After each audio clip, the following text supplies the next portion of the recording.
is Dr. Natalie Lenore Blackman coming back to you with You Are Here. We're working on the winter season and the kidney element, our Jing, our life force, the very root of our being, which is our DNA. And I talked about before in some other talks in the fall on letting go, the chimes that, the wind chimes that I saw at the beach that look just like a double helix or our DNA that go on for infinity.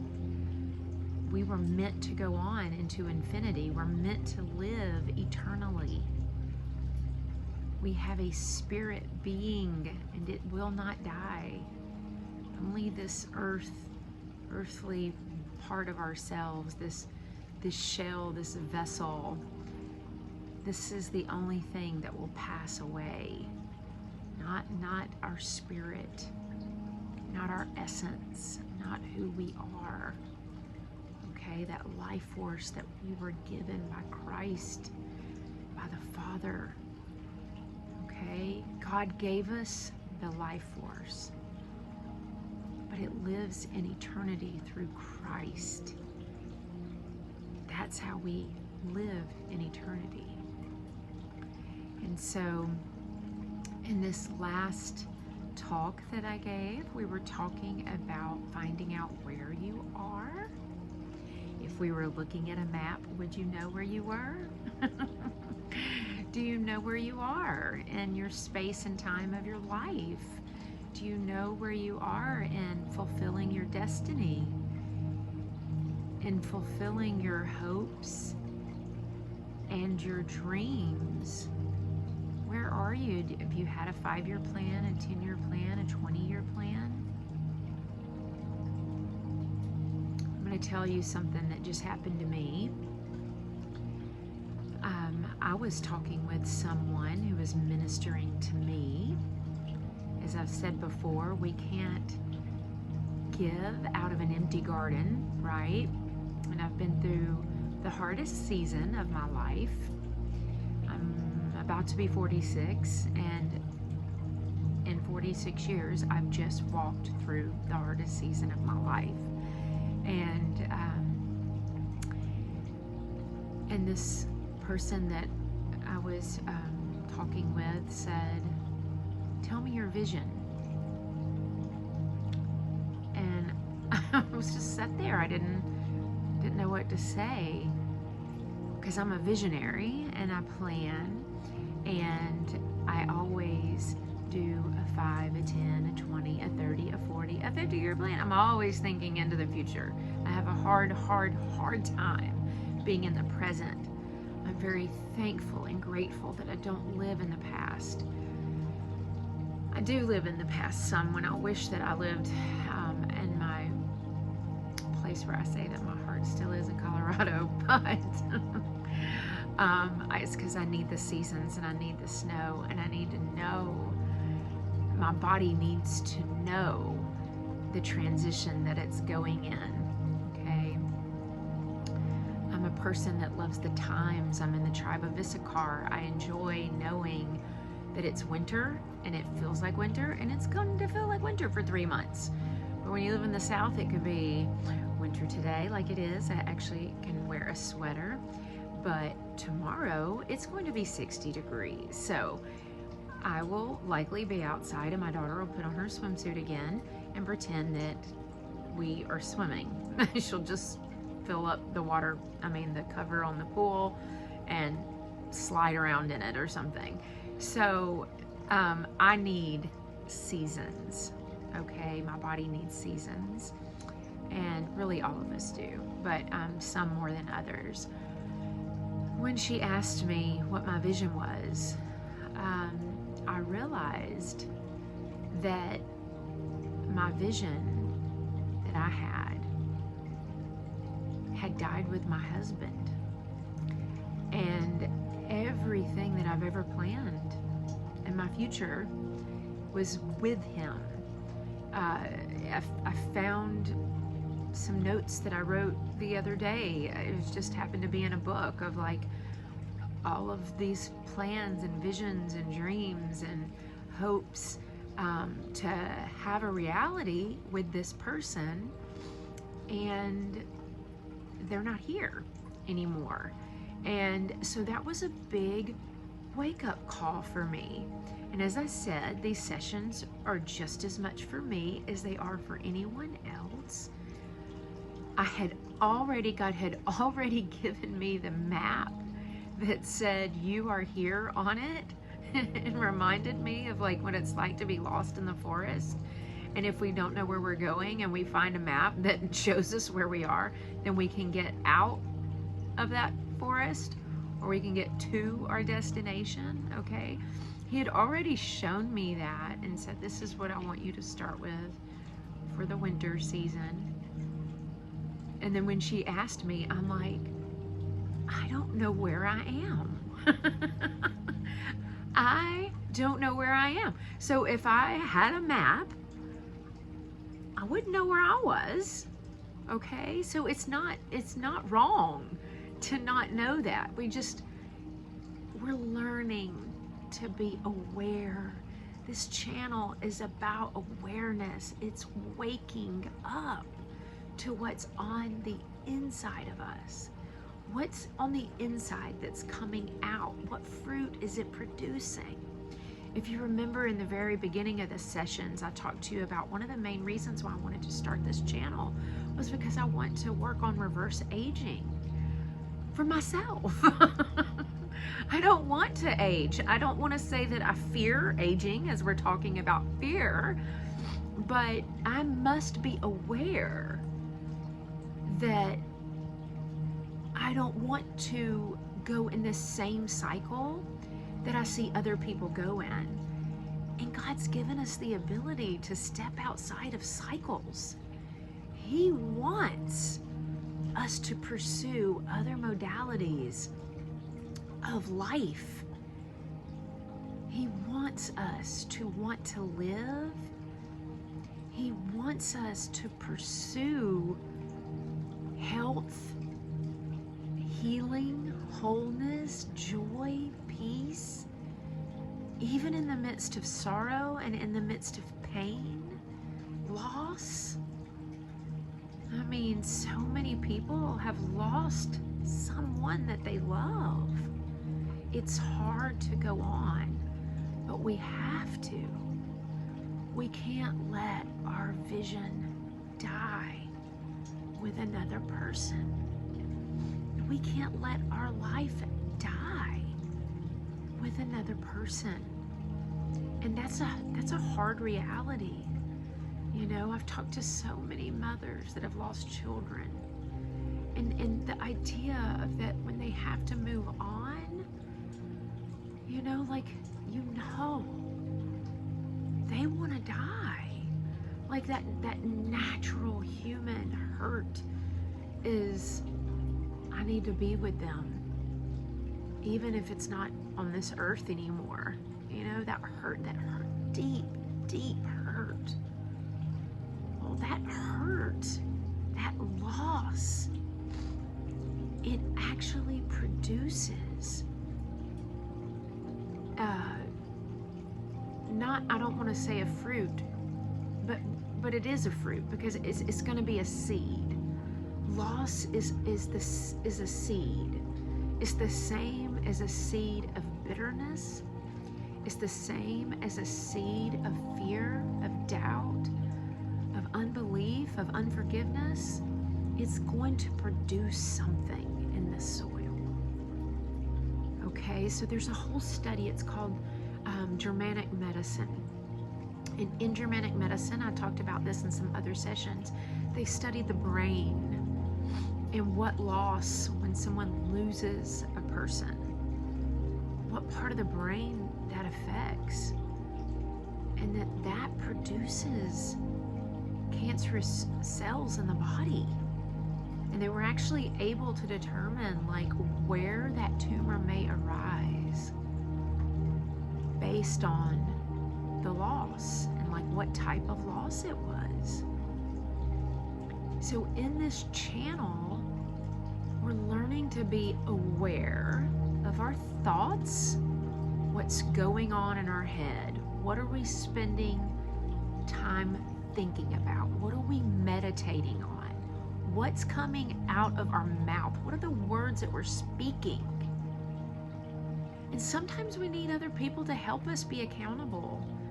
You know, I had someone tell me the other day something I said, and I wouldn't believe it. I was like, I don't say stuff like that. I would have never said that about myself. And then when she told me the time and the place, I remembered. I have been in a hurt season, and hurt produces hurt, okay? Hurt people hurt other people, yes, but you can also hurt yourself. You can start demeaning yourself. You can start speaking death over yourself, and you don't even notice it. Other people will notice it, especially if that's not something you normally do. But we're learning. I've been working on this for 20 years, well, probably 40 years, because my dad taught me this when I was like 5 or 6 years old. He started teaching me these things. And so it's a process. It takes time.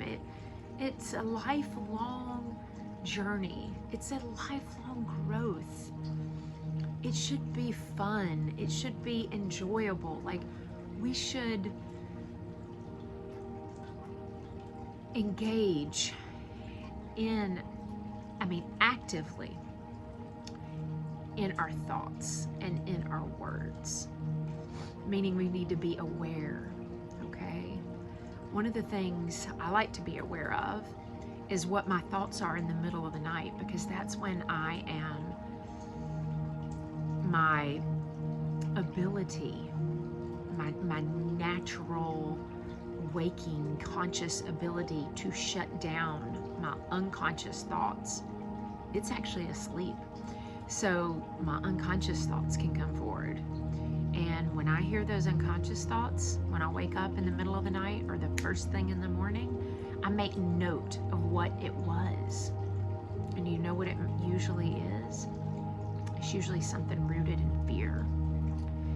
That is when I notice fear in my life, okay?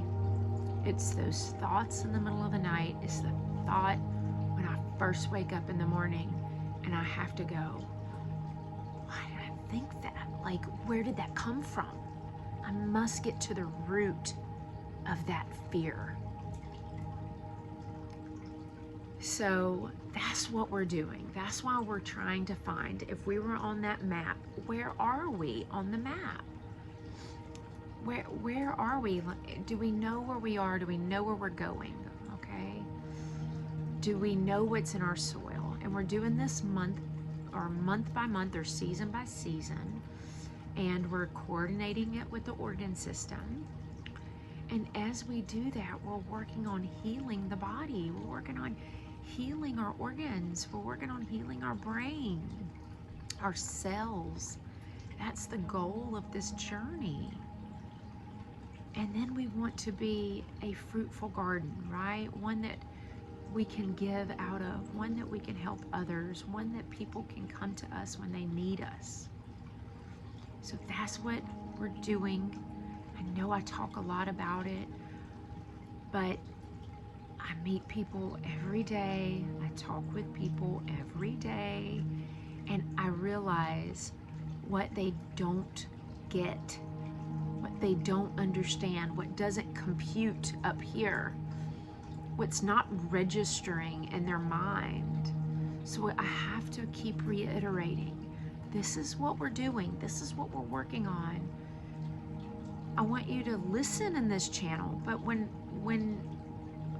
the session is over, you should be putting this to practice, like homework. People don't like to hear that word anymore. I've had homework my whole life. I have homework every day of my life with my job. And I've always studied with the Father. So it's like never-ending homework, and some people don't like that, but as part of spiritual growth, it's part of maturity. There's a time and a season for doing whatever you want, and I call that our adolescent years. But then there's a time when you want to get on that path, this path, and you say, I'm going to get on this path. I want to be in the perfect will of the Father. I want to fulfill my destiny. And the reward is great. The reward is you don't have to fear. You have to learn to let go of your fears. But you don't have to fear because you're protected. Okay, so when you're walking in that perfect will, you're actually on your path that was designed for you to be in. And in that path is life. That's exciting.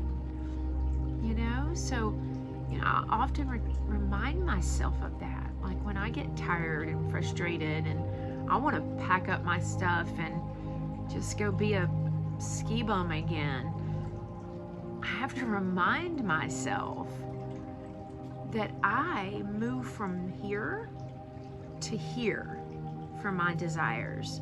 Are my desires worth risking my life? You know, being unprotected, unsheltered, out of the shelter of the Almighty, or the wing of the Almighty, or our Father. This is where His wing is. This is where the shelter is. This is where the refuge is. This is where we talked about abiding in the secret place.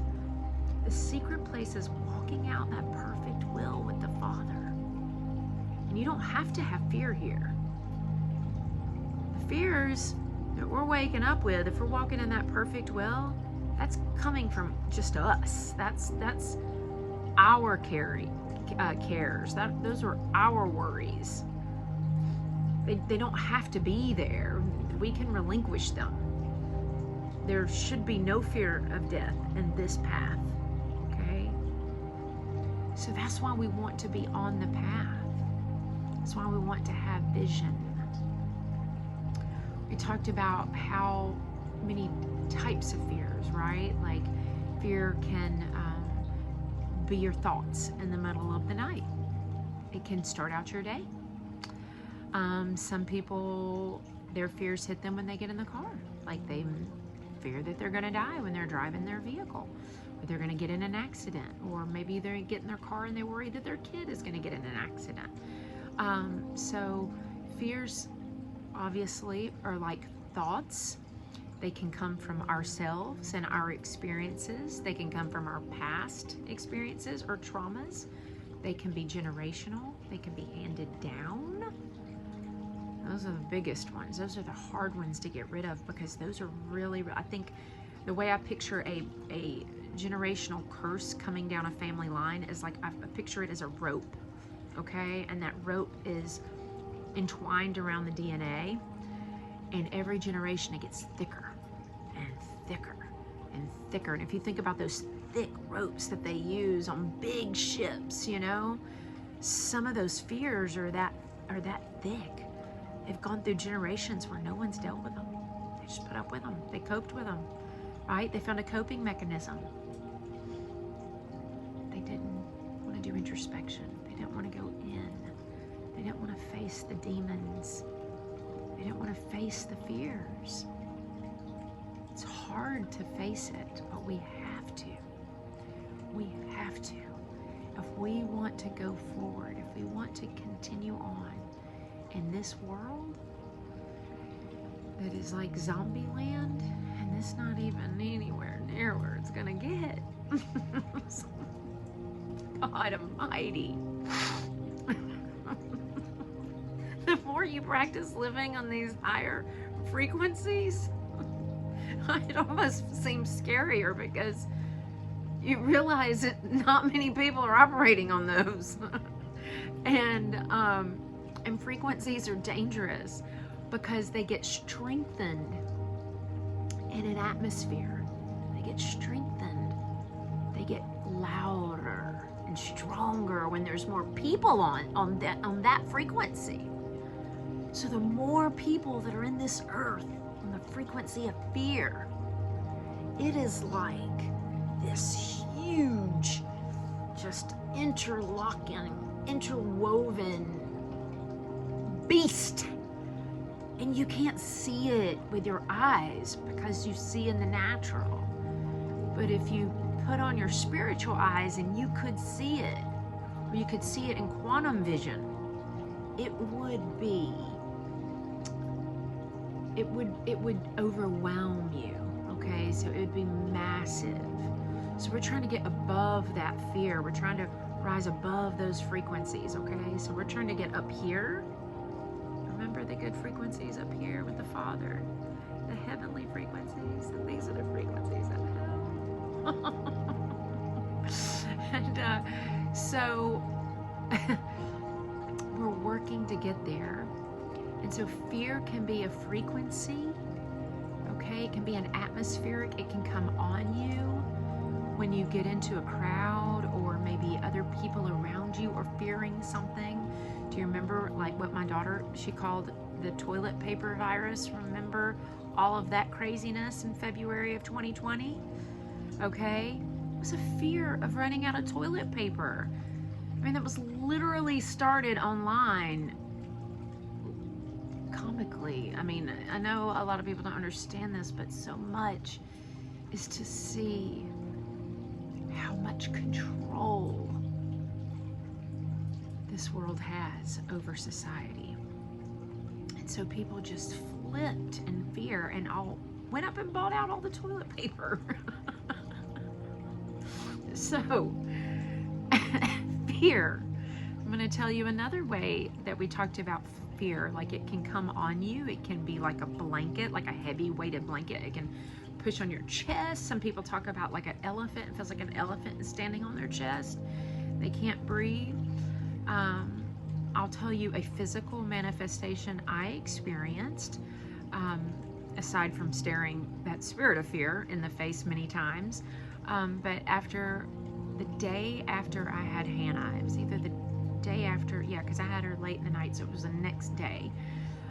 After I had Hannah, I had spent the entire pregnancy working on my soul, because another word for womb is soul. And I wanted to get everything out of my soul that was junk, because I didn't want it to be passed to my daughter. So the same way that she is fed in a natural umbilical cord, she is fed through a spiritual umbilical cord. And so I worked and worked and worked for 9 months. Well, I'm taking that back. It's 10 months. Don't let anybody lie to you. It's 10 months. It's 40 weeks, okay? 4 weeks in a month. I don't know who came up with 9 months, but it's 10 months. So the 10 months that she was in my womb, I worked on my soul, inner healing, soul work. That's all I did. And I had a lot more time then, because that was BB, before baby, okay? And so I was sitting on the bed and just a little bit overwhelmed, you know, wow, I just had a baby. This is crazy. And I'm sitting there, and all of a sudden, I feel in the spirit, but it felt so natural, like someone was coming behind me and they were going to put a cloak on me, right? You know how you put those cloaks that would hang on people, and they would just have like a little chain right here, you know? And so I feel this, and I can feel it, and it comes down on me like this, and it lays down on my shoulders, and I feel it come around like someone just put it on me. And I'm like, what is this? What is this? Like, I mean, I immediately was just like, what is this? I could just, this heaviness, this darkness, this anxiety just came on me, like someone placed it on me like a cloak. And I'm sitting there and I go, immediately look up and go, God, what is this? He said, that's the cloak of motherhood. You can reject it if you want it. It's generational. And I'm like, the cloak of motherhood? I've never heard of this. No one's ever told me about this, right? But I can tell you one thing. If somebody's got some fear, it's my mom. I hope she never watches this. So, that generational, lying cloak of fear was about to be placed on my shoulders to be passed down to me. And I would have never noticed it had I not just spent 10 months getting rid of all sorts of generational junk. So I took it and I undid it and I threw it off with everything I had, and I said, you won't put this generational fear on me. My father watches my daughter, and I don't carry the fear. And everything lifted. That anxiety went away, the darkness went away, the fear went away, and I felt free and light again. But that's how generational cloaks will come on a person in a threshold period of their life. So motherhood, it's a threshold, right? Marriage, that's a threshold. A new home, threshold. New job, threshold. Career, threshold. So there are these threshold moments. We can get into those at some point. I hope to move forward in this. I just feel like we have got to understand the work that we are supposed to be doing on our own. Not just during this session, like not just listening to me, but going, okay, now I need to sit down and ask God, show me what's in my soul. Show me what I'm fearing. Do I have a fear of death? Show me where it's coming from. Show me the root. And then you sit and you wait, right? The scripture says, wait upon the Lord. Wait patiently upon the Lord. It's a time of communion. It's a time of fellowship. It's a time of sitting and listening and learning. It's a time of growing. It's a time of developing. It's a time of healing. So I wanted to read, I had it pulled up here, the scripture.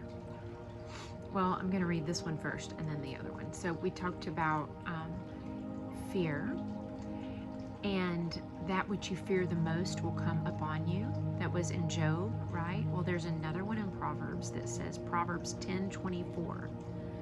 The thing a wicked man fears shall come upon him, but the desire of the uncompromisingly righteous shall be granted. So a wicked man is just a person that's not putting their trust in the Father, right? I mean, they're putting their trust in their fears. And so I had a vision a while back when I was working on a deeply rooted fear, and it was coming after me, like it was chasing me down. And I asked God, what do I do about this? What do I do about this? How do I make it stop? It was generational, okay? And he showed me a harpoon, and I wanted to read a definition of that to you. He showed me a harpoon, and it was deep into me, all the way through me, okay? And a harpoon is a barbed missile resembling a spear that is attached to a long rope, and it's thrown by hand or fired from a gun, and it's used for catching large sea creatures like a whale, you know, those big harpoons, okay? A spear. And he showed it going through me and showed me who it was attached to. And this is just the same as unforgiveness, okay? Unforgiveness, when you're in unforgiveness with someone, you're attached to them like by a harpoon.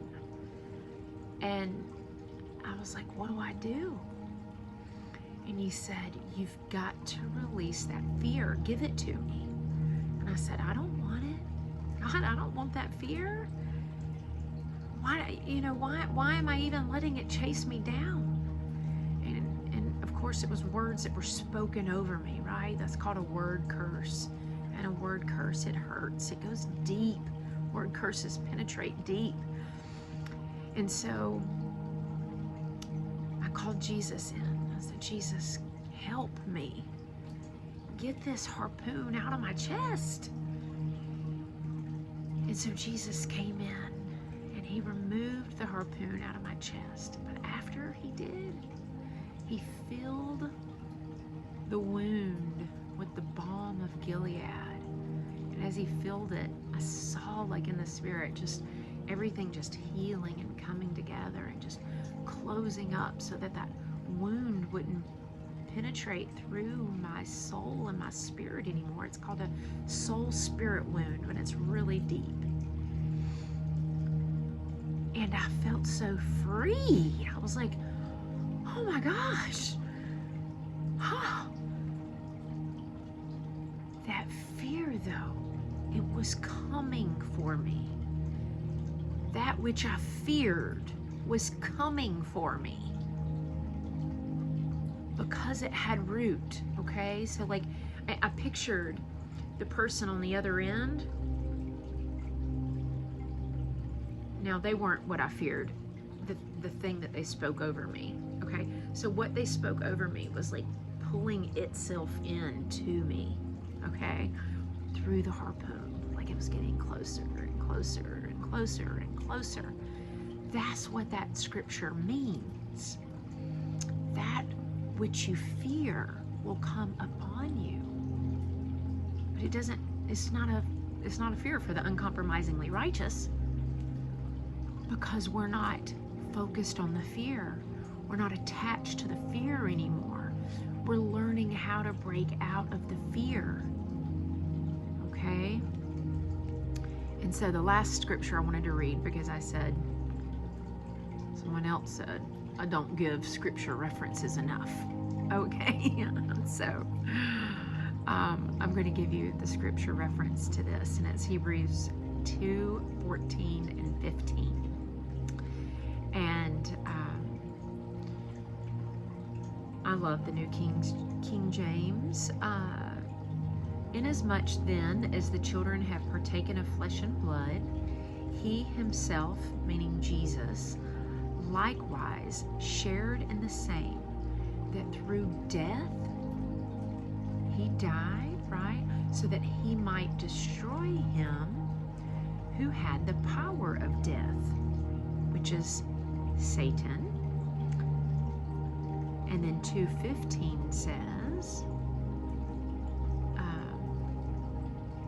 don't know if I can get to there it is, New King James. And releasing those who through the fear of death were subject to slavery all their lives. And I said it as in another version, who were all their lifetime subject to fear, because they had this fear of death. That fear of death is just like that harpoon that was going into me, okay? Whatever fear it is, you gotta get it out. You gotta ask the Father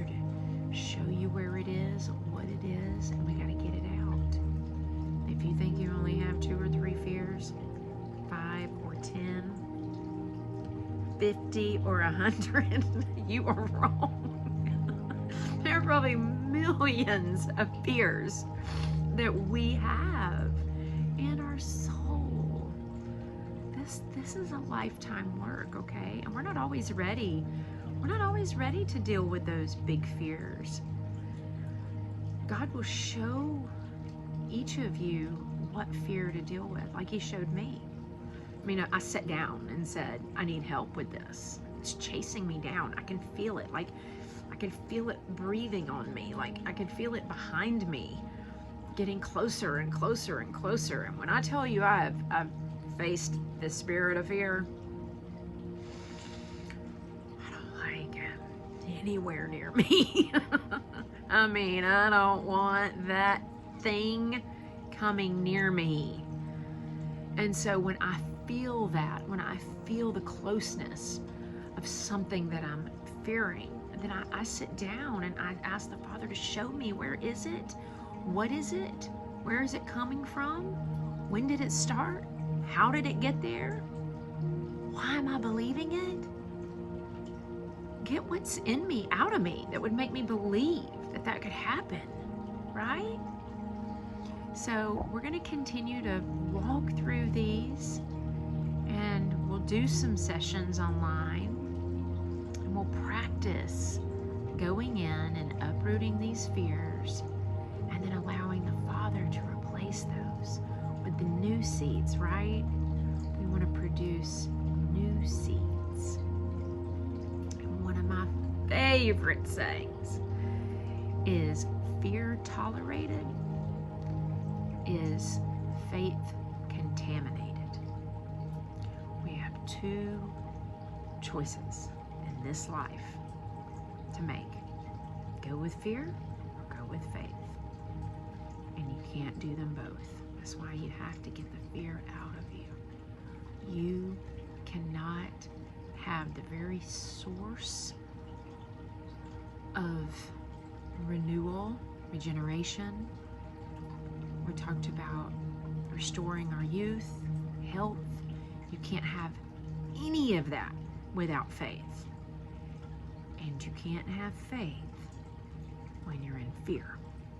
They do not operate anywhere near the same frequencies. This is it. This is going to be fear. This is going to be faith. So they cannot, you cannot have them both. Okay? Because the negative frequency is always going to overwhelm your positive frequency.